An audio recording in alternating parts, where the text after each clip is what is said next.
Taj, Cole, and Chad looked? It's very, very solid. I thought Cole and Chad had a good day today.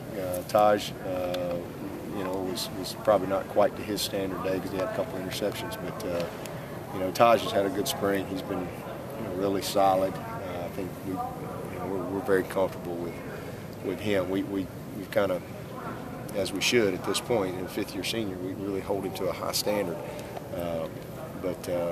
I'm excited about Cole and Chad and how they're competing, and hopefully over the last part of spring here, we're going to create some situations where we give them more competitive reps and maybe take less than Taj a little bit, after a couple more practices here, and really focus on those guys a little bit. What else can Taj do at this point mechanically? Is there just something that he can do? He still can improve fundamentally from a consistency standpoint. I mean, he'll still, he had an interception today that was just all feet. I mean, just 100% footwork. He's just right read, right guy, poor footwork. And, all of a sudden the ball sails on him, it's interception. So just really being fanatical about taking care of the ball is one of the things we've challenged him. Championship caliber. We looked at last year's and both national championship teams. I think they had 15 turnovers. This is your. Excuse me. I'm sorry. I was just saying we had 21. He's got to do a better job of taking care of the ball. He still led our team in fumbles, although he cut his turnovers down from last year. He still led our team in fumbles, although he cut his sacks down from last year. He still had 8 sacks by himself. So there's a lot of room for him to continue to improve. And but he's. Like I said, we hold him to a really, really high standard, and I think we got a very healthy situation. We got a really experienced senior, we got a really good junior, and we got a really talented freshman.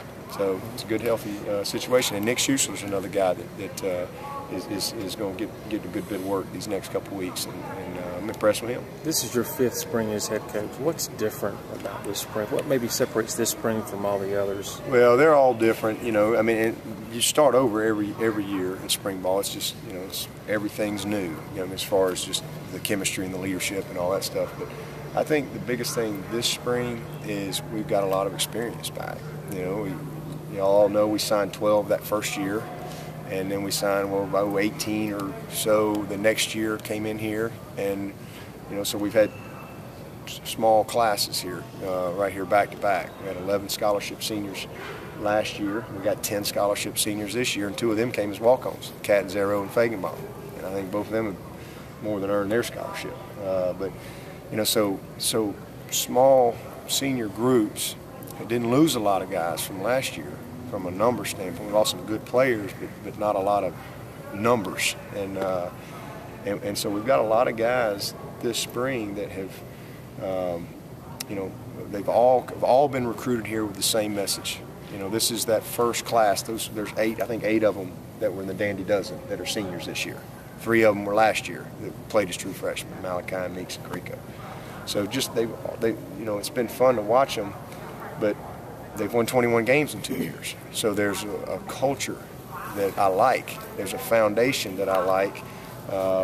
And we're really a sophomore junior team. And that's, that's a good thing. And so, because they push each other. There's a lot of competition out here. And the guys, they have a sense of urgency to them that you have to have if you're going to have a chance to have consistency in the program. And that's what we're trying to do. I mean, we're not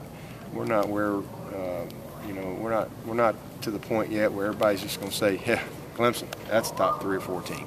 And we hope to get there, but the only way you're going to get there is to be consistent. And that was the big message last year was, okay, can we be consistent? Can we take another step? Well, we did that. We're consistently competing at a high level. And that's what we're trying to do here, because if you can be a consistent top 10, top 15 team, then you have a chance to be elite.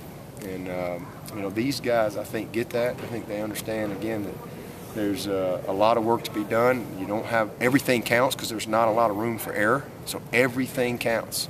And that's been the big message. It's being on time to class. It's your academic commitment. It's your what you're doing in your apartment when no one's looking. It's how you eat. It's everything. Everything counts, when you're trying to be the best. And I think we've got a lot of guys that get that because they've been in the program now for some time, and they came here with a certain plan. So it's been exciting to see, and I think that's probably the biggest thing is just the experience factor.